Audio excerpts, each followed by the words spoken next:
D'accord, vous avez décroché la grande interview et maintenant vous devez l'assurer. Si vous dites une seule chose incorrecte, vous allez finir dans la pile non. Mais que faire si vous n'êtes pas sûr de ce que sont ces choses? Restez à l'écoute car en tant que recruteur d'entreprise, je vais partager avec vous les 10 choses que vous ne devriez jamais dire lors d'un entretien. Salut tout le monde, c'est Brian de A Life After Layoff et aujourd'hui je vais vous parler des 10 choses que vous ne devriez pas dire lors d'un entretien si vous êtes sérieux pour obtenir le travail.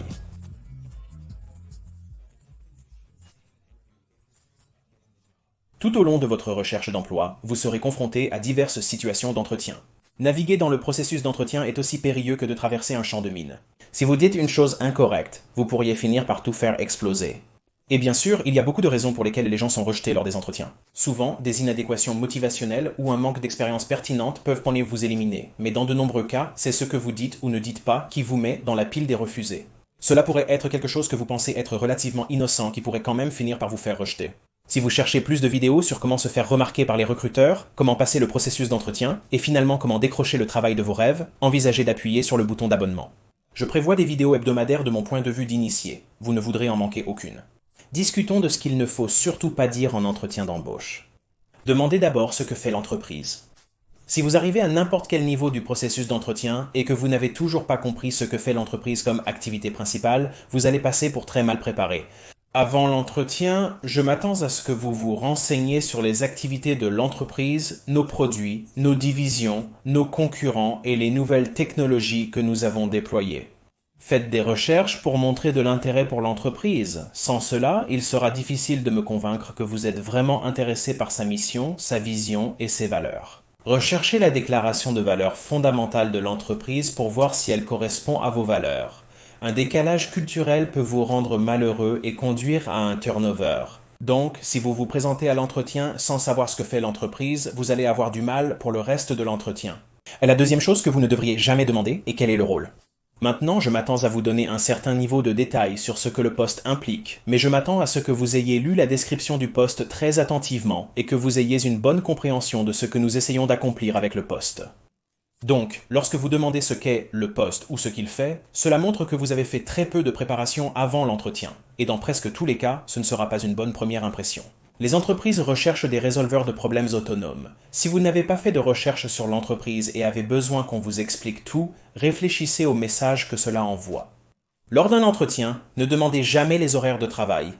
Si vous êtes salarié et que vous passez un entretien pour un poste de niveau professionnel, ne demandez jamais les heures. Cette question ne concerne pas les employés payés à l'heure. Même si votre préoccupation est valide et qu'un ancien employeur vous a fait travailler de longues heures difficiles pendant les week-ends et jours fériés. Mais je suggérerais de garder cela pour vous, car une entreprise va croire que vous êtes un observateur de l'horloge, ce qui est précisément ce que vous ne voulez pas que nous pensions pendant que nous vous interviewons. Si vous avez des inquiétudes par rapport aux conditions de travail ou aux horaires, formulez votre question différemment pour ne pas sembler éviter le travail. Peut-être demander à propos de la culture, ou des attentes lors des premiers 90 jours ou potentiellement quel poste vous allez soutenir. Mais ne me demandez pas combien d'heures vous attendez que je travaille. Cette image ne vous met pas en valeur. Il faut aussi être prudent lorsque vous demandez des opportunités de promotion. Il est raisonnable de s'attendre à un potentiel chemin de carrière, mais demander d'emblée quand vous obtiendrez le poste du patron donnera l'impression que vous n'êtes pas vraiment intéressé par le poste pour lequel vous passez l'entretien. Demandez plutôt quels sont les parcours de carrière et les possibilités d'évolution à long terme. Assurez-vous de montrer votre enthousiasme pour le poste et votre désir d'en apprendre davantage sur l'entreprise. Soyez attentif à la formulation de votre question et montrez un réel enthousiasme pour le poste convoité lors de l'entretien. Évitez ensuite de demander le salaire.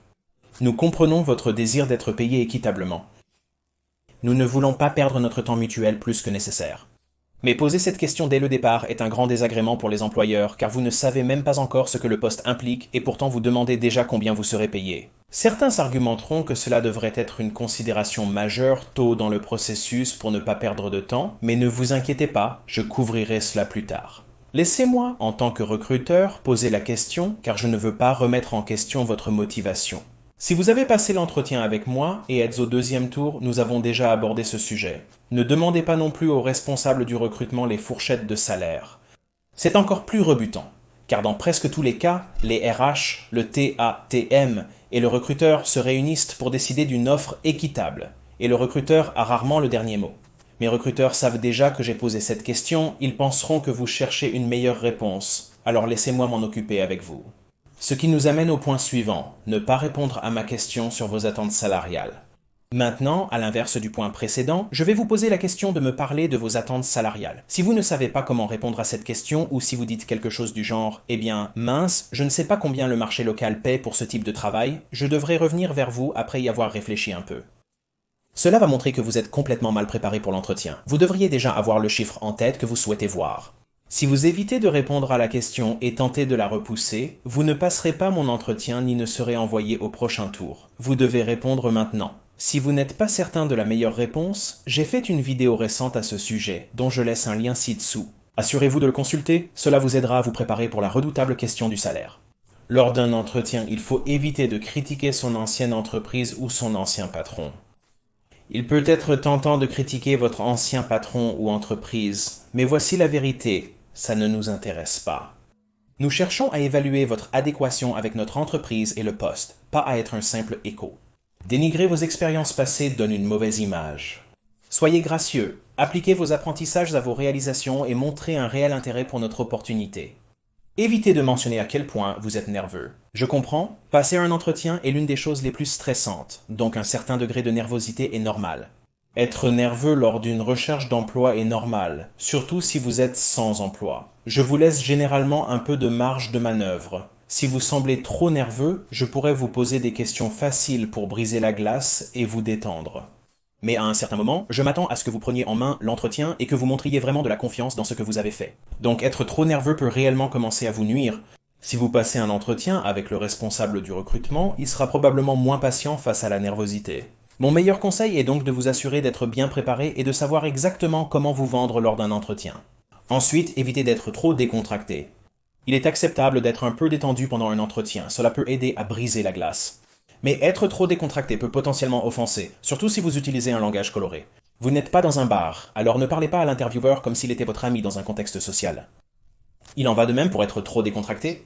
Préférez la prudence lorsque vous utilisez les prénoms, je m'en tiendrai généralement à la manière dont ils se présentent à vous, mais n'utilisez jamais des termes comme patron ou frère dans un contexte d'entretien. Parce que si vous dites des choses comme pas de problème patron, bien sûr patron, c'est en fait considéré comme dérogatoire et ils le verront d'un mauvais œil. Rester poli et professionnel est le meilleur moyen d'impressionner l'équipe d'entretien.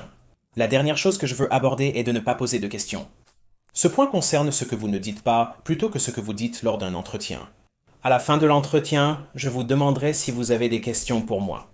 Et je m'attends à ce que vous ayez une liste de questions bien réfléchies et intelligentes sur la culture de l'entreprise et comment vous pourriez vous intégrer dans l'organisation. Ne pas poser de questions montre un manque d'intérêt ou potentiellement un manque de conscience de savoir si vous seriez même un bon choix pour notre organisation. Revenez préparé avec une chalisson de questions et montrez votre engagement dans notre processus. Voilà, vous l'avez. Voici 10 choses à ne pas dire en entretien si vous voulez vraiment le poste. Si vous passez un entretien, restez en avance en vous préparant à toutes les questions qui pourraient vous être posées. Si vous pensez manquer de compétences en recherche d'emploi, c'est justement ma spécialité.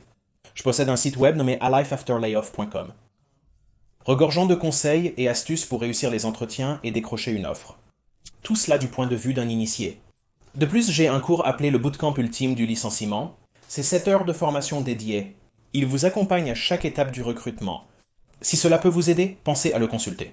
Merci de m'avoir rejoint sur cette vidéo. Bonne recherche d'emploi et nous nous verrons dans la prochaine.